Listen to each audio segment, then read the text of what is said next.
Bonjour, monsieur le ministre. Bonjour.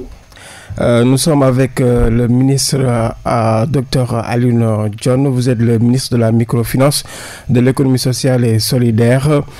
Il y a un an, le président Bassirou Diomaye Diakhar Faye prenait le pouvoir porté par un peuple qui voulait le changement dans la gouvernance du pays. Troisième alternance démocratique après celle de 2000 et 2012. Nous sommes avec vous, Dr Alioune Dione, pour évaluer ces 12 premiers mois du régime de Diomaye Sonko. Après un an au pouvoir, quel bilan tirez-vous de la gestion de Bassirou Diomaye Diakhar Faye? Contrairement aux autres alternances que vous avez évoquées, celui du gouvernement du tandem Diomaye Sonko, parce que n'oublions pas qu'il s'agit d'un tandem. Et ce tandem, en fait, illustre le caractère révolutionnaire de l'avènement du président Diomaye au pouvoir. À l'initiative, c'était le président Ousmane Sonko qu'on a empêché. On ne va pas revenir sur tout ce qui s'est passé, que vous comprenez bien. Exactement. Et par patriotisme et par désintéressement de son ego au profit du projet, le président Diomaye est venu au pouvoir. Donc, nous avons eu une alternative, comme le disait le professeur Bathily, contrairement aux alternances. Maintenant, cette gouvernance, si on peut parler de bilan, c'est un gouvernement, c'est une gouvernance de rupture. Le président Diomaye a mis l'accent sur le Jubal Jubanti. C'est pourquoi en une année, il est un peu difficile de pouvoir donner des réalisations exorbitantes. Par contre, tout ce qui relève de la restructuration, du redressement, on peut constater un bilan assez satisfaisant. Je dirais même très satisfaisant. Parce que vous le savez bien, les finances publiques, personne n'ose dire le contraire, ont été dans une situation catastrophique. Et vous pouvez constater que depuis lors, on est parvenu malgré tout à pouvoir continuer à gérer, à pouvoir redresser. Donc, le bilan du Jubanti est un excellent bilan et les jalons pour restructurer l'économie du pays sont en train d'être posés. Je peux donner l'exemple de la situation agricole. On a vu pour la première fois que les intrants agricoles, les facteurs de production, sont arrivés à destination.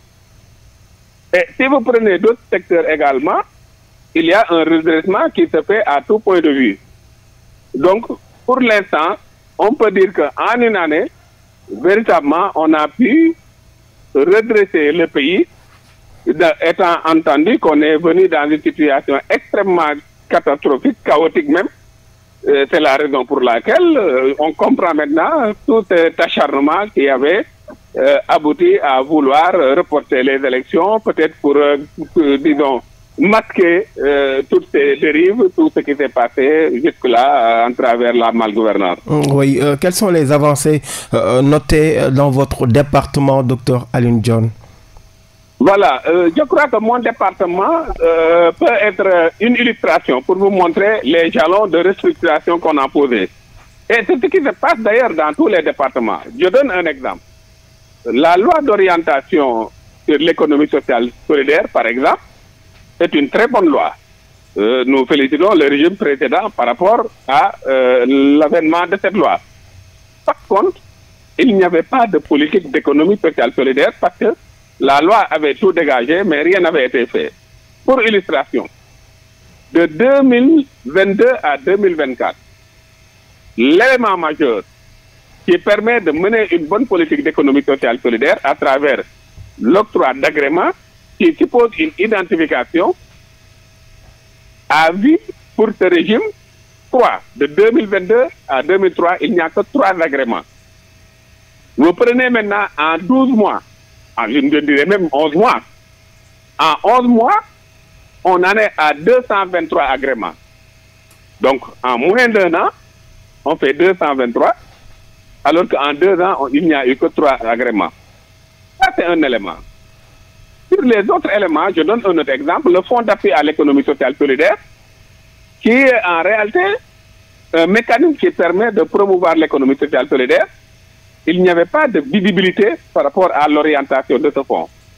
Nous, on a pu faire beaucoup de réalisations en faisant de ce fonds, comme son nom l'indique, un fonds d'appui, en faisant de telle sorte qu'on puisse animer l'économie sociale solidaire. Et on a fait un fonds d'animation pour regrouper tout ce qu'il y a comme appui technique, appui en termes de coaching pour les acteurs de l'économie sociale solidaire. Donc, à tout point de vue, oui, je ne dirais pas triplé, mais on a multiplié les réalisations par rapport au régime précédent. Quelles sont les perspectives dans tous les ministères? Oui, quelles sont les perspectives? Ça qui explique cet acharnement de l'opposition à vouloir faire beaucoup de bruit parce qu'ils savent que ces gens vont poser des jalons, vont révolutionner l'économie, raison pour laquelle ils ne voulaient pas nous permettre de travailler en faisant beaucoup de bruit alors que ce n'est pas ce qui nous empêche de faire les réalisations. Oui, docteur Alioune Dione, quelles sont les perspectives dans votre département?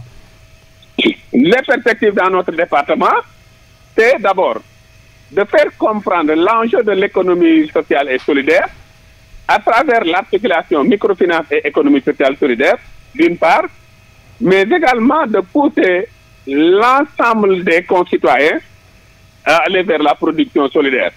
Et vous avez pu le constater avec le lancement des coopératives productives solidaires par le Premier ministre Ousmane Sonko à Koumpentoum. Ça veut dire quoi? Ça veut dire que tous les jeunes, toutes les femmes vont être enrôlées à travers des organisations bien structurées, ce qui permet de leur donner une résilience dans le système de production. Ce qui permet également d'assurer du travail décent, durable, pour l'écrasante majorité de la population. C'est ça les perspectives. Et je dois dire que c'est quelque chose qui a été déjà testé, raison pour laquelle on a tenu à lancer cette action majeure dans le premier trimestre pour pouvoir maintenant accélérer dans le second trimestre de l'année 2025. Donc les perspectives, c'est de faire 1000 coopératives productives solidaires, qu'on appelle les CPS, au bout de la fin d'année 2025, et pour aller d'ici 2029 à 10 000 coopératives productives solidaires au minimum. D'accord. Alors parlons politique. Vous êtes le commissaire scientifique en charge de l'économie sociale et solidaire du parti politique PASTEF les Patriotes. L'opposition critique plusieurs actes posés par le régime, notamment la reddition des comptes, le fonctionnement de la justice, la proposition de la loi interprétative de l'amnistie. Les leaders pensent que vous êtes dans la dynamique de l'ancien régime, c'est-à-dire la justice des vainqueurs. Non, je crois que il n'y a pas de règlement de compte. Parce qu'en parlant de justice des vainqueurs, ils font allusion à un règlement de compte. D'ailleurs, même les comptes, quand les comptes ne sont pas normaux, on doit les régler d'ailleurs. Mais on n'en est pas là dans un règlement de compte comme ils l'entendent dans l'usage. Mais si vous vous souvenez, si cette fois-ci, on ne fait pas véritablement une réduction des comptes, on va faire un éternel recommencement. Vous savez, le président Wade, quand il est venu, il a le mérite de poser des jalons dans le domaine des infrastructures. Mais n'oublions pas qu'en vérité, le véritable bilan de Macky Sall, c'était la réduction des comptes. C'était la restauration des institutions, l'état de droit. En vérité, c'est pour ça qu'on a élu le président Macky Sall. D'ailleurs, si vous vous souvenez, il avait dit que je ne suis pas là pour faire des routes, etc. Parce qu'il connaissait bien les raisons pour lesquelles on l'a fait venir. Maintenant, nous, ce qu'on nous a fait venir, c'est le jubanti, l'éthique. N'oublions pas que PASTEF, c'est l'éthique. Alors, donc, qu'ils le veulent ou pas, la reddition des comptes sera faite et jusqu'au bout, je dis bien, jusqu'au bout. Qu'ils parlent de règlement de compte ou pas, ce n'est pas la justice des vainqueurs, mais on a besoin de redresser ce pays. On ne peut pas comprendre des fonctionnaires extrêmement riches alors que rien ne puisse l'expliquer.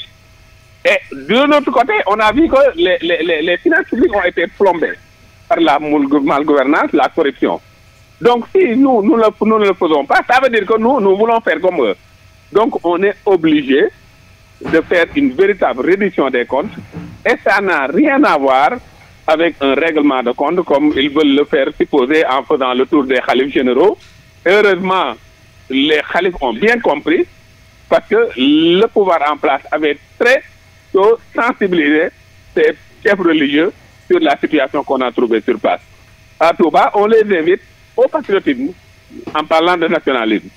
À Tivaouane, on leur a dit que si les marabouts, les chefs religieux, se mettent à, disons, faire de l'intercession, mais où est-ce qu'on en serait si éventuellement il y a des cas de malgouvernance? Et c'est partout pareil, le même discours qu'on leur a tenu. Donc je crois que c'est l'heure de la révolution. Il faut que le Sénégal change une bonne fois pour toutes. Et que tout régime qui viendra se mette sur les rails de la bonne gouvernance. C'est ça le véritable enjeu. Nous savons qu'un jour viendra, on va quitter le pouvoir. Mais je suppose, je vais vous dire que l'alternance qu'on aura, c'est au niveau de PASTEF parce que les résultats vont suivre. Mais ceux qui étaient là, dans tous les cas, vont rendre des comptes. Moi, à la fin de mon mandat, en fait, de mon exercice, je suis tenu de faire un bilan. Donc, qu'ils acceptent de le faire. Oh, oui. Merci d'avoir répondu à nos questions, Dr Alioune Dione. C'est moi qui vous remercie, M. Mbemba. Je rappelle que vous êtes le ministre de la microfinance, de l'économie sociale et solidaire. Vous êtes aussi le commissaire scientifique en charge de l'économie sociale et solidaire du parti politique PASTEF Les Patriotes. Merci beaucoup.